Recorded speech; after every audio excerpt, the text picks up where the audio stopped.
Hello and welcome in lesson 12. So today we are completing the alphabet. We have this letter, the Ha, here. It's the last one of the alphabet. It's called Ha. Then we have this one, which is Ta marbuta. Ta marbuta. It's not a letter of the alphabet. It's here. And it's written like a Ha with the two dots like the Ta. So we're going to check all this in detail. And then we have one more diacritic, this Alif Khanjariya, Alif Khanjariya, which spells like a small alif above the letter. So we're going to see all this in detail today. So first, for some reason that I still don't understand, it is extremely common that in Arabic alphabets they display that shape for the isolated form of the Ha. Okay, so this is the isolated form, Ha, isolated, but very often, for some reason, I don't know exactly why, in Arabic alphabets they would display that form. That form is actually the initial form. It's the initial form. And the Ha has very, very different shapes when initial, medium, middle, and ending form. Very different, as you can see. So here, this is the isolated, which is also different. So the Ha is the only letter, I mean, we've seen them all now, that changes so much from one shape to another. Like, you see the isolated, initial, middle, ending form. So this is the Ha. The Ha is pronounced as in English when you say his. It's a very soft Ha. So, Ha as in his, as opposed to the Ha, which is a very strong Ha, but be careful not to pronounce it too strong, not just like a Ha. So you have the three different, like, similar sounds that would be Ha, Ha, Ha. That one in English would be like, if you say hot, hot is a stronger H than his. So if you feel the difference between his and hot, this is more than hot and this is more like his. But don't exaggerate that one too much, otherwise you end up pronouncing the ha. So ha, ha, ha. Okay, so this is our consonant. Then we have something that is a bit strange, which is a ha, the isolated form, but with two dots, like a T. And actually, it is only an ending letter. It is not found in the beginning or in the middle of the word. So you have this one. And that letter, this is the absolute genius of the Arabic alphabet, because that letter is pronounced, it's pronounced like a ha, if it's not followed by anything, if it's not followed by a vowel, if it's not followed by a noun, if it's just at the end of the sentence, it's pronounced like a he, but it's pronounced like a t, a ta, if it has a vowel or if it is connected to the next word. So here we have a letter which sounds like a ha sometimes and sometimes like a ta. So Arabs came up with this symbol, which is both at the same time a ha and a ta with the two dots. So it's called ta marbuta. Marbuta means linked or tied up, knotted. So it's like a closed ta. And this one sometimes is closed, the ta maftuha, the opened ta, as opposed to the closed ta. Which is the ta marbuta. So this is interesting because it's the same symbol represents at the same time a ha and a ta, depending on how it is pronounced. Another interesting fact about the ta marbuta is that, let's take an example with a ba, for example, the preceding vowel is always a fatha, always. You never have Dhamma, you never have kasra, it's impossible. It has to be a fatha. It could eventually be a fatha above a shadda, no problem, but still it is a fatha. For this reason, it is extremely rare that we write it. We just like this, and this is obvious. This is ba, ba. So we don't need to write the fatha. It is compulsory. The other thing is that the shape. We are entering a bit into some grammar, but it's okay. I mean, I think it's nice that you'll be exposed to this. If I take a word, for example, madrasa. Madrasa, okay, in the school, madrasa. I don't need to write this fatha here, it's okay, because it's compulsory. Let's say I want to add a kaf. Your school, madrasatuka. So then let's do this. What I have would be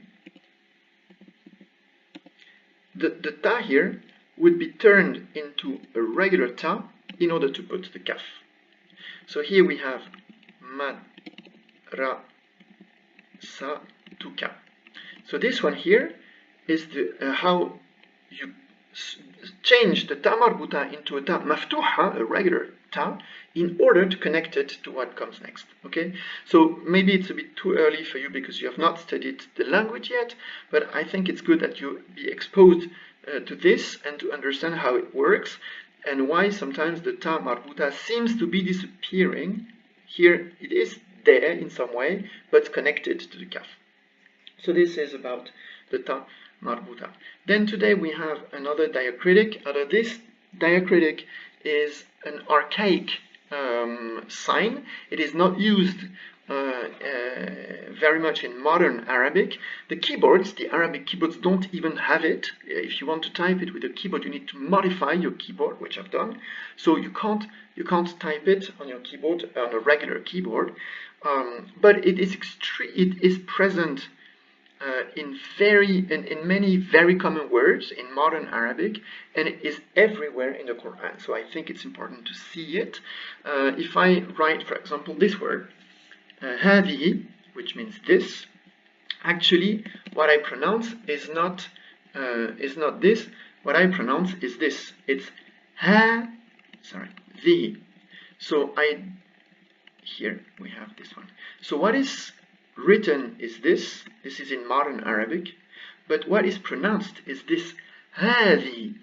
Why? Because this, without the alif, is the old traditional orthography, which is in the Quran, for example. So if you want in the Quran to represent it, you would say this هذه. Sometimes we see it in modern Arabic, but it's very rare because, as I told you, the keyboards don't even have it. So this is not correct orthography, but it is the pronunciation. I can put this into brackets. So this is the pronunciation of this hadi. It is found in like many very common words. For example, if I write lakin, which means but,